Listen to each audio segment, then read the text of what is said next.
time I was in New York, I lived pretty close by to this coffee shop called Matcha. I never really got to try it out, but I wanted to take David with me if we ever came back. So here we are.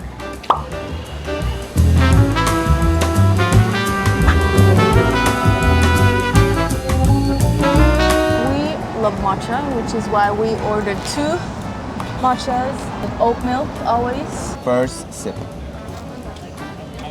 This tastes more like oat milk than matcha. I can still taste the matcha though. It's like 80-20. Growing up watching movies from the US, especially like New York, coming here was super overwhelming to see all of the tall buildings. You kind of get this starstruck feeling. But honestly, it's a lot dirtier than I expected. It's like even more dirty than Paris, which is crazy for us because Paris, when we came to Paris, we're like, we love Paris. Paris is in our hearts. The streets are hella dirty, it's crazy. Yeah. And then coming here, even more dirty, it's like... But I'm not gonna lie, I low-key expected it to be like dirty, like it's New York. It sounds like it's supposed to be. But you know, watching movies, everything is like super like, even though it's dirty in the films as well, it's like super cinematic, so you would imagine that it's not that like brutal. Still a vibe though. We're gonna keep on looking and find better matcha. Let's go. Alright, so we haven't had any breakfast yet, and I was craving some Vietnamese food. That's why we're here at banh mi Saigon. So what is Vietnamese banh mi? It's basically a baguette with Vietnamese fillings. So we have the French side and also the Vietnamese side combined into one.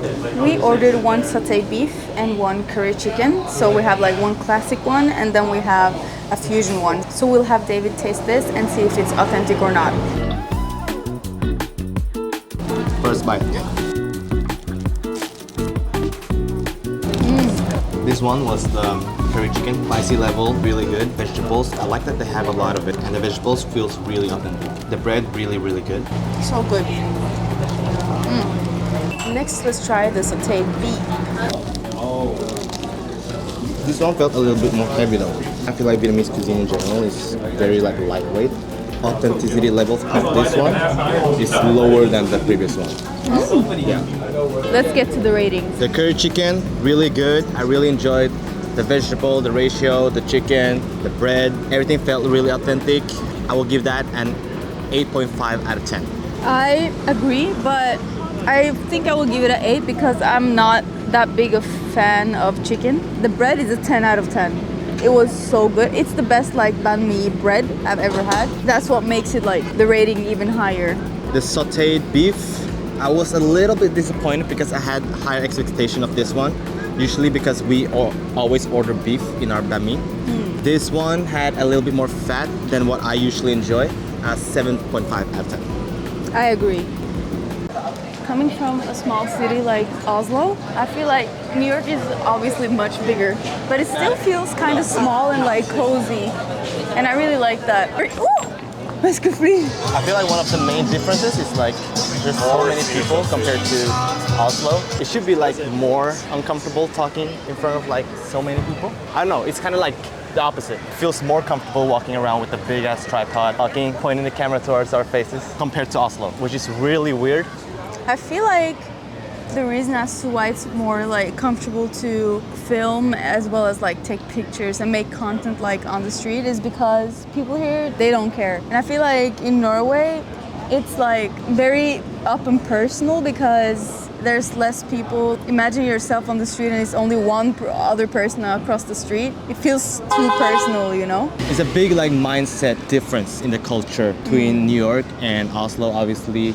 In Norway, we have something that's called janteloven. Is nobody's better than the other. So it's like when you point the camera towards yourself, it can often seem like you think that you're somebody, you know? And for us as content creators, that is basically our job, to film ourselves and to make content out of ourselves. In that sense, it can be a little bit more challenging. Yeah. Or a lot more challenging in a small city like Oslo, where people are not used to content creators like us.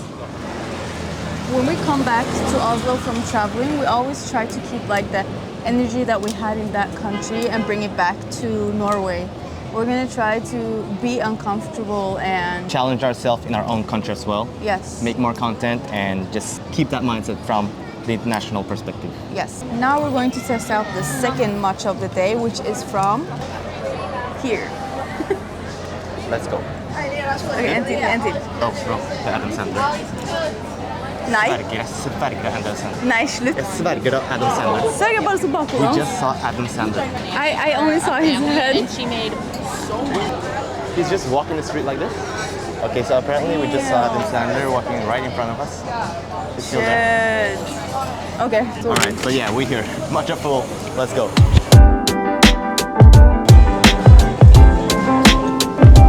This is the matcha from Matcha Full. And we just saw Adam Sandler randomly across the street. Not even across the street, on the same street. And we Googled him, and he was wearing literally the same shirt as one of the first pictures on Google. I opened my TikTok. The first thing that was on my TikTok was Adam Sandler. I'm not even joking. The algorithm. Is this oat milk? It tastes exactly the same as the other one. Yeah. The powder is more evened out. The thing is that last time I was here, I tried this and it was so good. Now it's like not even oat milk. It tastes like water and matcha. This one is more watery, yeah. The other one had like chunks, matcha chunks. So this one is a little bit more like better even out, but the taste is still like the same. It's not like this. It's not like this, but It's this. I used to drink coffee every single day, especially since we had like a lot of coffee shops around our office, so it's easy to just like hop in, grab coffee, go to the office. And then I drank like matcha on occasion. After buying like a lot of matcha from Japan and making it at home, I slowly but surely started switching it up. So now I drink matcha like almost every day and coffee much less. And one thing I realized is that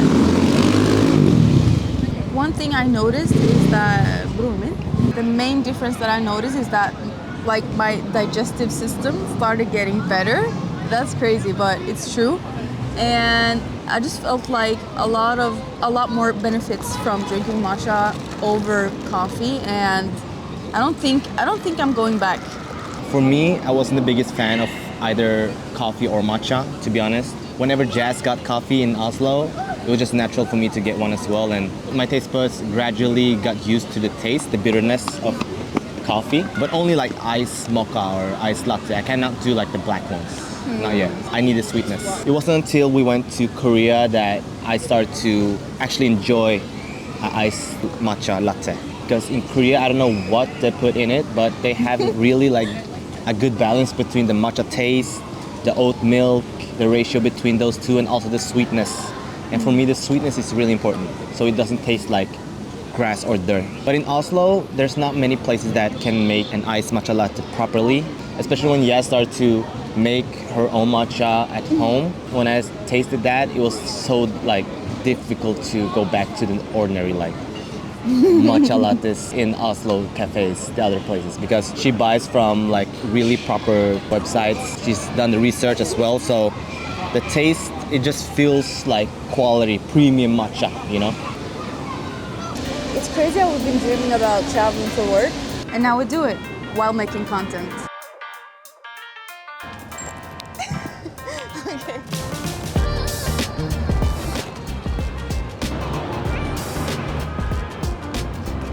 I used to work in a retail store, and while working at these stores, I used to do like content as a side thing, as well as like the creative direction. I obviously always wanted to quit the job to do this full-time, and it used to feel like a bit of a stretch. So I continued working full-time on both. While doing that, our company started to grow, as well as our content started to get attention.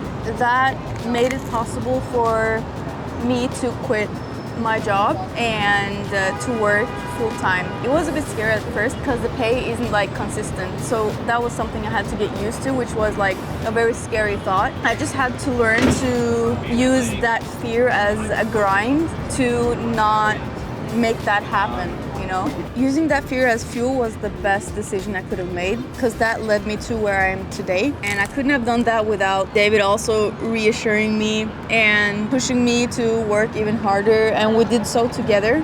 and we just continued to create this good working environment, and I'm so grateful for that. For me, the transition between being a dancer and a filmmaker and a dancer filmmaker was something that I struggled really hard to figure out. So the beginning of this year, I decided to be both and make concept videos where I was required as a director and also the dancer and choreographer. And I challenged myself to really push through in that direction. By adjusting my mindset, I felt like it really allowed me to fully utilize my creative potential, which was really freeing. If you had one tip to give to someone who wants to start, what would it be? Test things out. Do it with friends that enjoy the same thing as you do. Because it's supposed to be fun, it's supposed to be fearless. You never know what you will land on if you don't test things. Wise words from David Vu.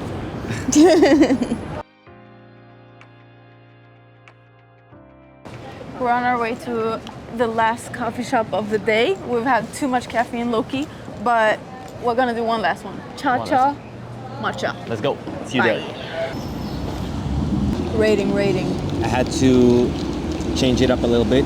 It became a lot of matcha today, so this is a strawberry yuzu lemonade. Don't taste that much of yuzu, but it's still really fresh. And it's not that sweet either. So rating this one, really fresh. I will give it a 7 out of 10. This was a strawberry matcha with like collagen and a lot of different stuff, so it's not the best one I've had. I think I will give it a 5 out of 5. Not 5 out of 10. 5 out of 5. This one is weird, right? It tastes kind of like paper. Since we now work freelance as well as just with content creation, we don't really have like a specified routine. So that's why it's like super important for us to make our own routine. I'm not gonna pretend that I'm the best at it. At least I'm trying. The thing about being a duo is that we're really blessed because we can help each other up and we can like motivate each other. When one is like 0%, the other can be 100 and vice versa. So I feel like that is such a big blessing. Often when you're on the go, it can be easy to lose track sometimes. So it's important to ask yourself and remind yourself like, why are you doing what you're doing? What would you say to a person that still struggles to find their purpose? I feel like trying out a lot of new things can help. And if you find that overwhelming, try to focus on one of the things that you've tried out. As long as you just start somewhere, that's the most important thing, because I feel like people, when you have a lot of ideas and don't know where to start, I feel like maybe you can map it out, you can put it on your notes, put it anywhere, and then just try to do some of the things. You don't have to do everything. Yeah. But starting somewhere is the most important part for sure. Yes. Because I know that it can be overwhelming, and when it is, try to focus on one thing and go from there. Like take risks. Yeah. It's important to not be get out of your comfort zone, because that's when you allow yourself to grow. Yeah. And it's not always easy either. It's never easy actually. And that's why we're saying like it's so helpful to have a partner or a group or people like-minded that support you or do the same thing as you, can push you. It's also super important to live in the now and take breaks, breathe. I feel like if you push yourself too hard, it's definitely gonna be hard to work like that, because you do need to take a break. I always try to remind David of that because he's a hard worker, you know, but even hard workers need to relax. Taking a break can release all of the fog and all the gray clouds in your head and remind you like appreciation towards the art, towards the people around you, towards your friends, towards your family, you know, because that's when you have time to connect with them.